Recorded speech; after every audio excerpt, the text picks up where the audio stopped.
So I get a bunch of emails from guys who have facial hair grooming tools, but they just don't know how to use it properly in order to craft and perfect their designer stubble. But before we proceed with this video, I would like to take just a moment and honor the man who inspired my beard and the father of designer stubble, Mr. George Michael. Because you got to have a faith, the faith, the faith. What? No, he's fine. He's not dead. Just his career. And this I find sad. Alright, so the first question you're probably asking yourself is what type of facial hair grooming tool is going to be best for your stubble, for your beard, for your goatee, whatever you're growing, even sideburns. Me, the only one that I trust on this face is the Norelco. Seriously, if you haven't heard by now in the other 17 beard grooming videos that I've done, Norelco makes a superior product to everything else out there on the market. Alright, you don't need to go super high end, get the lowest end Norelco and you're going to be set. My favorite is linked below. But now that you own a great facial hair grooming tool, does this mean that you're automatically going to have and acquire great facial hair? No, until you learn to master. This is like a sports car, alright? You don't just hop in a sports car, pop that baby into gear and expect to win the Indy, is that a race car race? Indy 500? No! You gotta learn it. You gotta cultivate.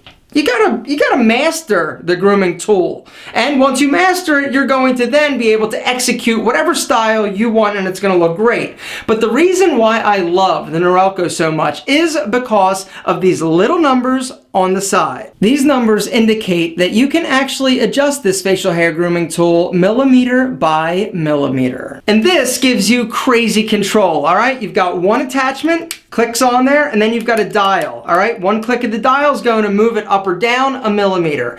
Alright, so instead of talking about the control and how to actually use this, I'm actually going to show you, I'm going to groom my facial hair, but importantly, more importantly than that, I'm actually going to show you or teach you what I've learned over the years is the best method for blending your sideburns. Alright, so you got your tool. Now it's about finding your facial hair sweet spot. Me, it's actually 2 millimeters. 2 millimeters is pretty short, alright? 3 millimeters is a little bit long. This, what I've got going right now because I haven't groomed in about a week, is actually about 4 millimeters. Alright, so the way I would recommend going about determining what length is start long, go over. Okay, it doesn't cut.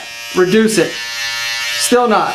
Alright, you'll eventually find the length that you actually like and that works best for you. Me, I'm going 2. Then, you just go over your mustache. All over your face. Now the key, along your jaw, you might want to go a few different directions, alright? Don't do anything here with the sideburns. We'll get to those in a second. Basically just go up to the bottom of your ear. See how it's longer there? Alright? Both sides.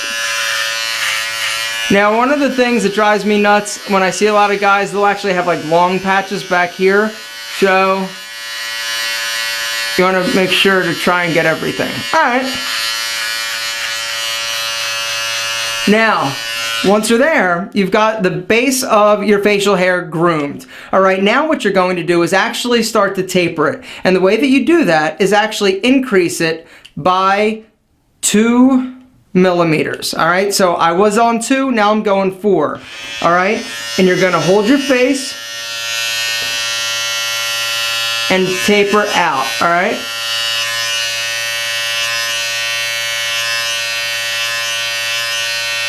Right there. See that? A little bit longer, gradually going up. Now, if you want to make it a little tighter, a little bit more of a gradual transition, drop it 1. Right there. Look at that. Look how beautifully blended. I'm like an artist. My God. Michelangelo. Look out. Time to do the other side. Right there.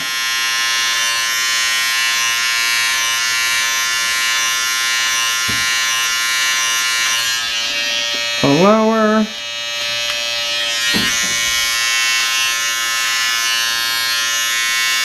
Remember, pull it out, feather it, alright? You don't want to go straight up. You want to nice and pull away from your face. A little more.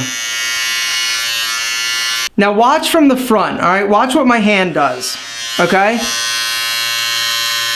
It feathers, it pulls away, all right? You're almost like rocking that clipper away, and this is actually what's going to create that nice seamless blend. Once I'm good, then I pop off the attachment and create my boundaries. Get the neck.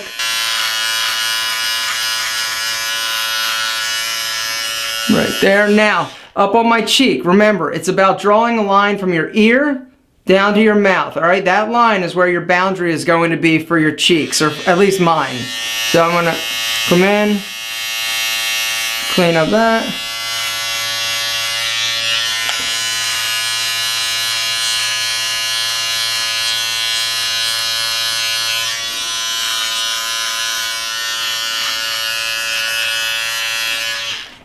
And boom, that's pretty much it. Touch up my soul patch, but guys, I'm telling you, learning and understanding what the millimeters mean on your facial hair grooming tool is going to be key to you actually being able to be a master of your own domain, or face as it would be. All right, some of the facial hair grooming tools that have like attachments that clip on, you really can't do this, all right? I'm telling you, if you're going to spend the money on a facial hair grooming tool, or if you need a new one, Norelco, you can't go wrong, all right? You can use it on the rest of your body. I wouldn't necessarily use it as hair clippers. That's a question I get asked all the time. Can I use my facial hair grooming tool on my hair? Not unless you want to screw your hair up. I would invest in a pair of wall clippers if you're going hair. But for your face, you can't beat it. Now you know how to blend your sideburns and tailor it to that beautiful designer stubble. I love you, George Michael. I still think you're awesome.